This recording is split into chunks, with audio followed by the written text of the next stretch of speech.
Hello and welcome to In the Light, Growing Your Soul with me, Anna Isabel, and my guest today, who is Nassir Sabah. Hello. I have invited you because the title of your book is irresistible for a program that has the title In the Light, Growing Your Soul. It's called Spirituality Rekindled. How how do you see that? What is spirituality? I think is what I want to ask. Okay, well, what do we mean by spirituality, first of all? Well, one of the meanings of spirituality is that it's a quality of being predicated on a sense of connection to the supernatural, which is something greater than ourselves and beyond explanation by natural laws. Now, in the book Spirituality Rekindled, it is argued that the supernatural here is God Almighty, the creator of the universe and the guide and sustainer of everything in it. It is further argued that this spirituality is the most characteristic, innate human attribute, but it is suppressed in most people as being superstitious, naive, and unscientific. So the book Spirituality Rekindled is about reviving this ingrained spirituality and is not about introducing any newfangled spirituality. So we can see many different manifestations of humanity's desire to have a sense of spirituality across different cultures. So why do you think that spirituality needs to be rekindled? What is it that, I guess what I'm asking is, at what point did we start to lose it? Okay, well, you have to put spirituality here in a greater context. Because once we say that it is now predicated, it's a quality of being predicated on a sense of connection to God Almighty, okay?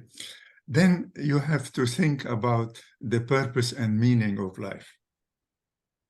So what is the purpose of meaning? What is the purpose and meaning of life? This is a very basic question, which is discussed in the book. Now, the point of reference here really is the Quran. Now, the Quran is, of course, the holy book of Islam. But for our purposes, for the purpose of spirituality, it can be regarded purely as a standalone text that should be judged with an open mind on its own merits without prejudice or bias. Now, if you do that, then the book argues that it is impossible that the Quran be of human origin. It is absolutely impossible. And the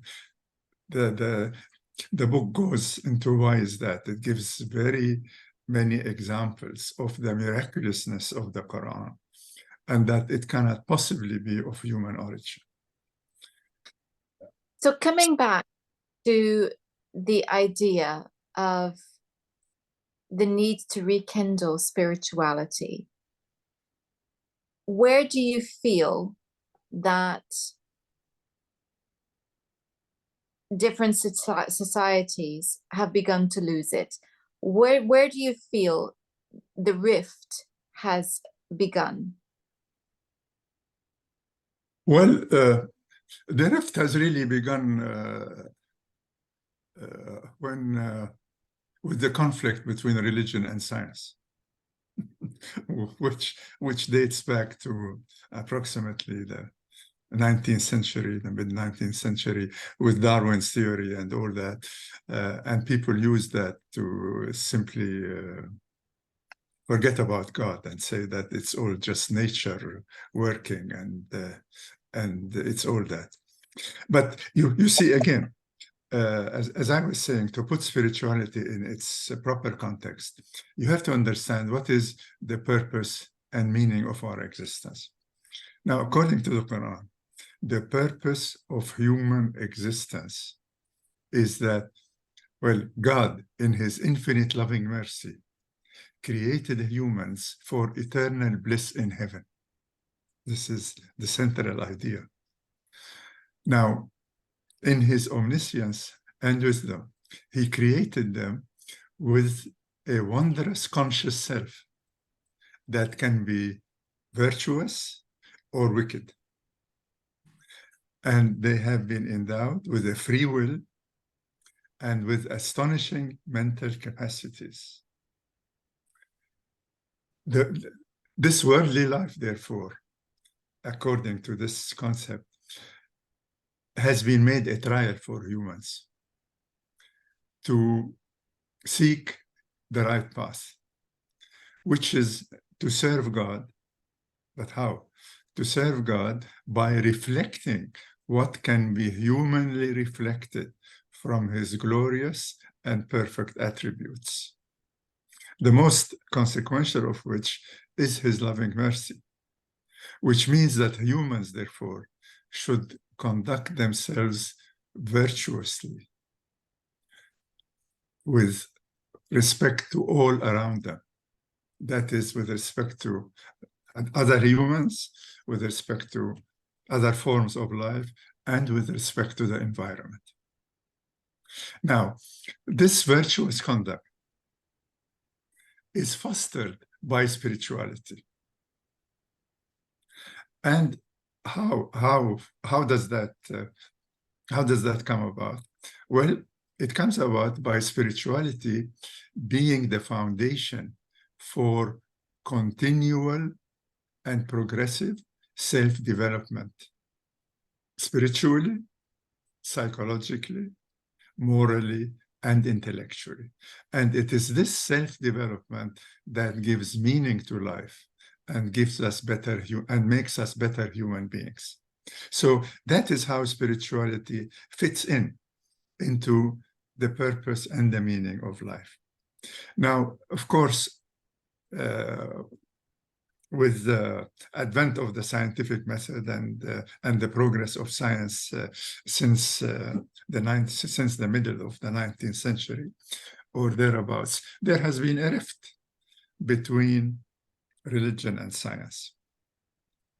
And people, of course, have been induced, have been convinced or whatever, to forego belief in God and to follow science and the scientific method and all that. Now, here is a very important point, and that is when you talk about religion, one has to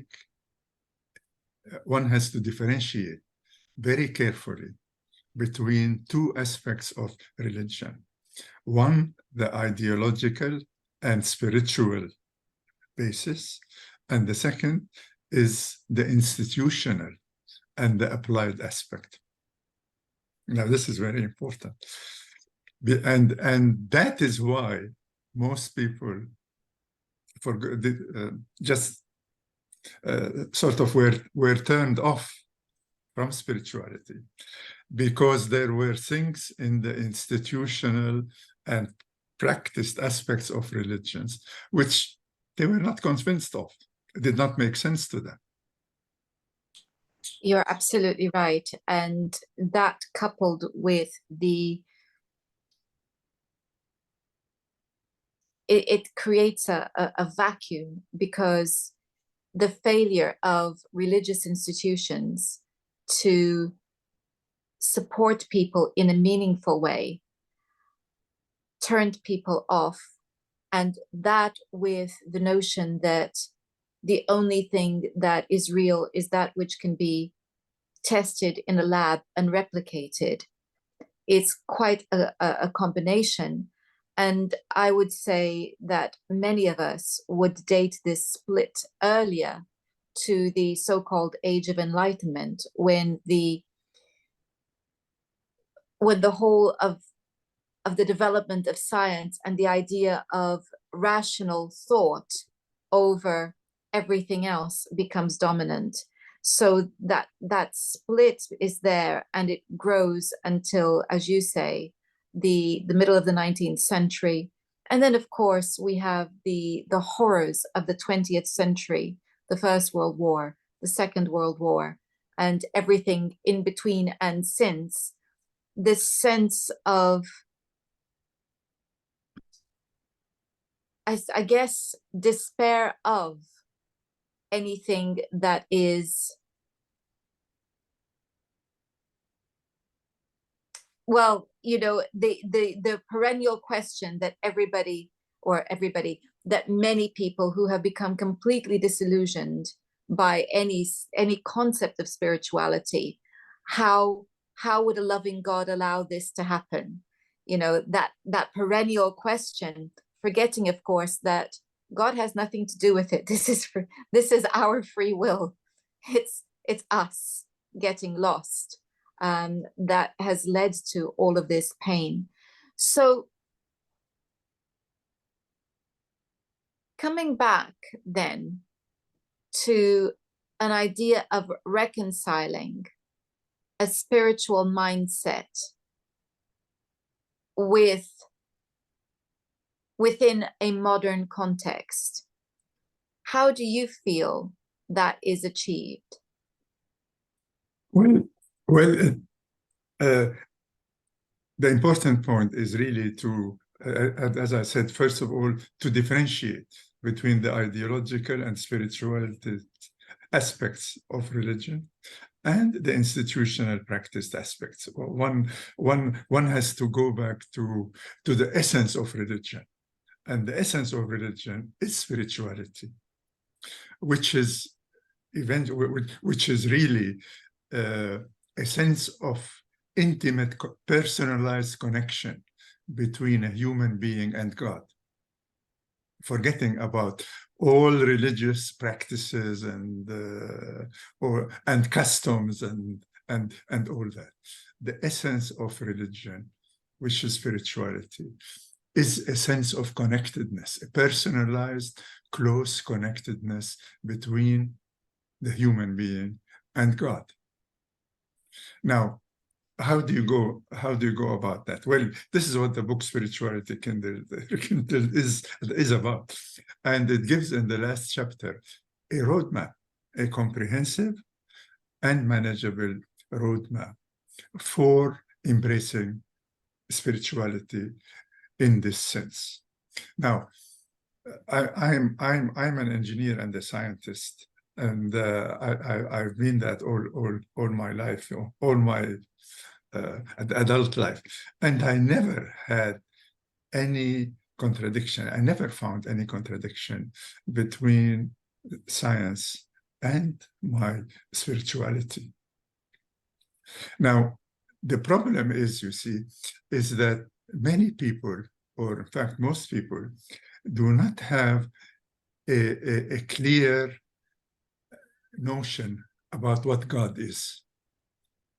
They're under a mistaken notion that they may have, that they picked up somehow, that, well, some think of God as an old man up in the heavens sometime, somewhere, surrounded by cherubic angels, or something like, well, some kind of a being who created the universe, and then in 6 weekdays, and then he retired and let nature take its course. Or as someone who is thought of in very mystical terms, or such as universal consciousness or whatever, which I just beyond my understanding anyway. So one should have a very convincing and sort of clear notion about what do we mean by God, what God is. Now, that is the first step in reconciliation. You have to, it's not sufficient to believe that, well, there is a God. You have to think of what God is, what are his main attributes, what are the main attributes of God. Now, some people think, well, God is love. Well, that's one aspect, but that's not all. So the first step in really reconciling spirituality with science or whatever is to have some clear notion about God and his attributes. That is the first thing that should be done. So in your mind, what do you feel the attributes of God are? Because that's quite a huge, huge question. And as we are talking about developing a personal connection with God, Yes. is that different individuals may have a different way of seeing God. Sure. That is the problem. So what in your mind, You see, for example, just I will answer the question, but you see, one of the main difficulties that people have is that when they say God is love, then what comes to mind is that, well, if God is love, how come he allows suffering and evil in the world? You see, this is a very basic question. And it goes back to understanding the attributes of God and the meaning of life here. So what is God? How do I think of God? Well, first of all, the nature of God, or the essence of God, is beyond human understanding or comprehension. This is the first thing that one must realize, that the concept of God is beyond human comprehension and beyond human understanding. So what do? Well, we have then to think of the attributes of God, since his nature is beyond our understanding. We have to think of his attributes. How does he manifest himself? Now, one of the sort of descriptions of the Quran, in the Quran, which is a very popular one and a very deep one, is that God is the light of the heavens and earth. And I think that there's something in the Bible about that too. Because of course the Bible was also a revelation from God, just as like the Quran or the Torah or whatever. So when we say God is the light of the heavens and earth, what does that tell you? Well, what are some of the main characteristics of light? Well, here in this context, there are two important characteristics. One is light is visible by itself. See, for example, if a beam of light is streaming into a dark room, you can see it because of the scattering of light by the dust in the air and whatever. And two, that light makes everything else visible by the light that is scattered and reflected. So the interpretation is that God is the only reality in the universe, and that through him, everything becomes real. Okay, so this is a kind of a bit philosophical and a notion of what God is. So we should really stop of thinking God in terms of human terms or whatever it is. It's beyond our comprehension. But we can think of him as some kind of a light of the heavens and earth. Now, what are the attributes of God? Well, there are so many attributes. The most important or the most consequential of which is that he is, well, the word in Arabic that is used is translated as mercy, or it is rahma, but it's translated as mercy. But it's not mercy. It's not really just mercy, because mercy could be out of pity. You could be merciful to someone because you pity him. No, rahma is loving mercy. It is love in action. So that's the most important and the most consequential attribute of God. It's his loving mercy.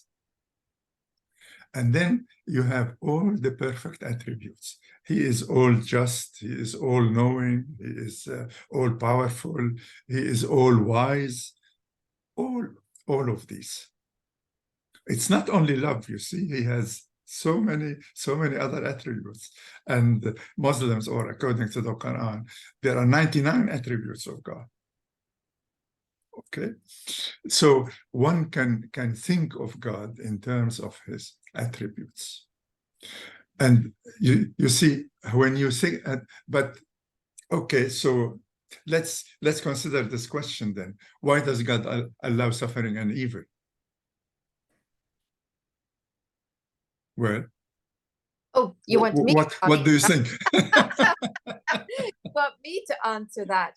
Well, I don't believe he does. I mean, it is what it is. These are the choices that we make. The choices that we make create the havoc that we see on a daily basis around us. Absolutely. And the choices that we make also create the beauty that we see around us too.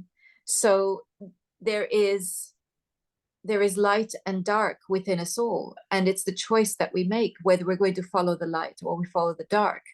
And in my mind, we all have the power to choose. And so if you have the opportunity to make somebody's life better, why wouldn't you?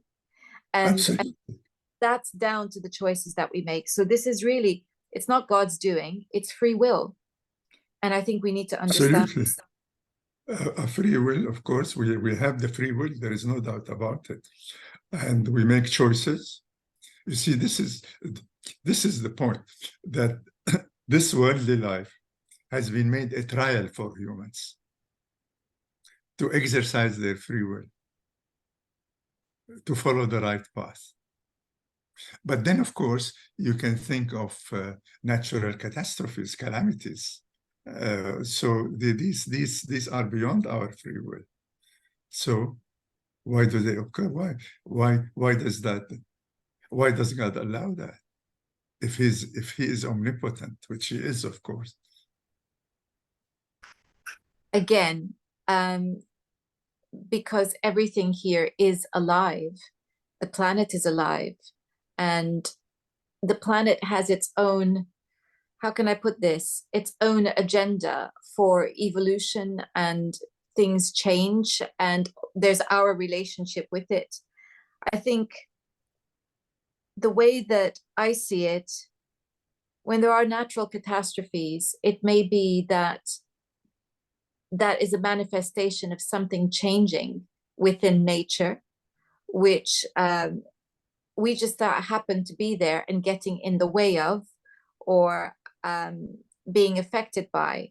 But the main point then is, how do we respond to that? And, you know, one of the more heartening aspects of humanity is the way that when there are natural disasters, so many people want to help, want to come and support. So natural disasters then become an opportunity for us to make a choice as to whether we are going to go by and bypass somebody else's suffering, help them, or take advantage of the opportunity and be exploitive. How are we going to do? And so, and there will be other choices that haven't even occurred to me at this moment in time. But that is, I think, the reality of living on this planet, is that we are a part of the universe, which is alive, and what might suit nature doesn't always suit us. And how are we going to interact with that? So everything becomes an opportunity and a challenge, but always it comes down to what you said right at the start, where you were talking about the need to respect other lives. And I think that if we hold that in our minds, that we must respect all life, we're not going to go far. We're not going to go far wrong. Absolutely. But you see, the point is that, again, what is nature? Well, nature is part of God. And the natural laws are parts of God's will. The laws of physics and chemistry and biology and at the end, whatever. These are parts of God's will. So you see, when you advance in spirituality or in any religion or that is based on the belief of God, you have you have to do two things. First of all, you have to really believe in reliance on God. You have to submit to his will. That is a very cardinal point. And two, you have not only to submit to his will, but you have to defer to whatever happens to you by the will of God.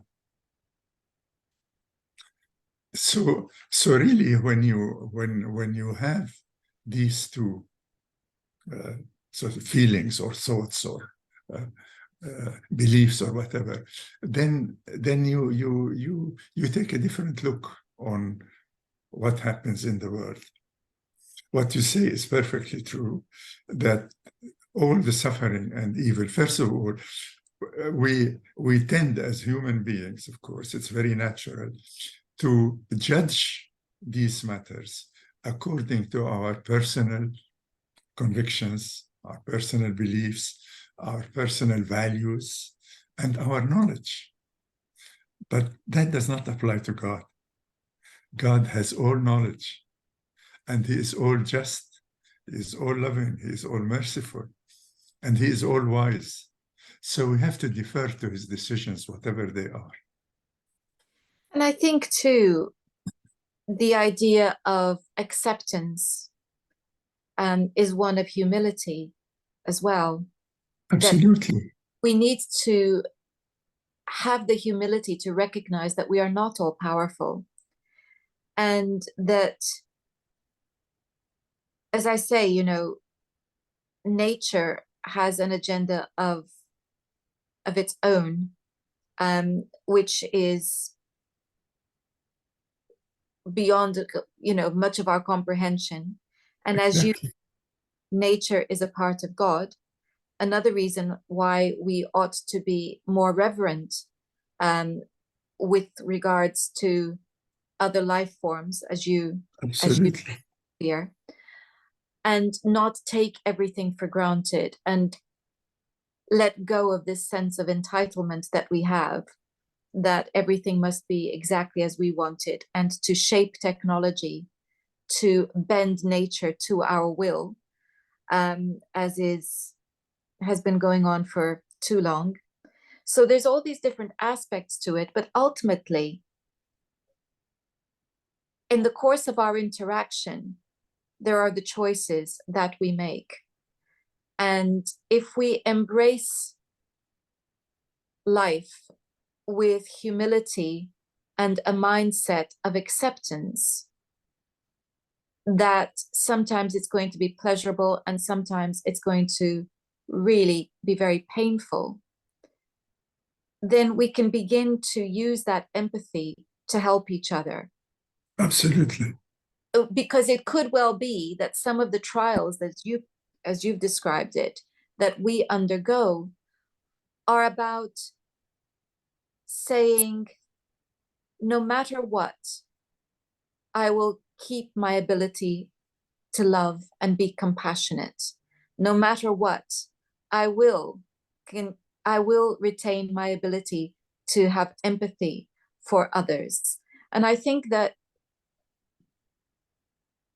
there's a lot in the Bible about walking with God.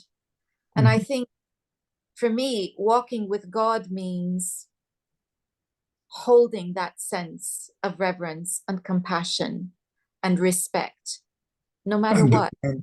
and reliance also. Yes, of course. Because that comes down to faith as well. Reliance and submission to his will. This is Yes. this is part of the humility, is to It's submit to exactly the Lord. yes. Yes. So yes, I mean, we ask these questions, and you asked me how I saw it, and that's how I see it. And I think it's very much in line with that sense of respect and reverence that you Absolutely. with. Absolutely. So lots of food for thought, and the reminder, everyone, that the book we are discussing is called Spirituality Rekindled. That's right. I will be putting a link to that in the description box. Nassir, if people want to find out more about your work, how do they do that? Well, I have a website for the book, which also contains lots of articles, and that is my articles and thoughts and supplements and whatnot.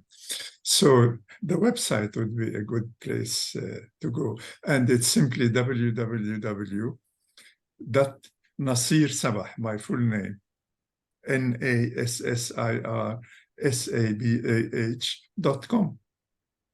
And I'll be putting a link to that in the description box also.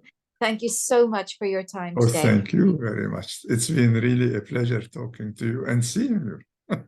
Thank you. And thank you all. Thank you all for watching. Next time, we're going to be discussing the afterlife. Until then, goodbye. Goodbye, and thank you.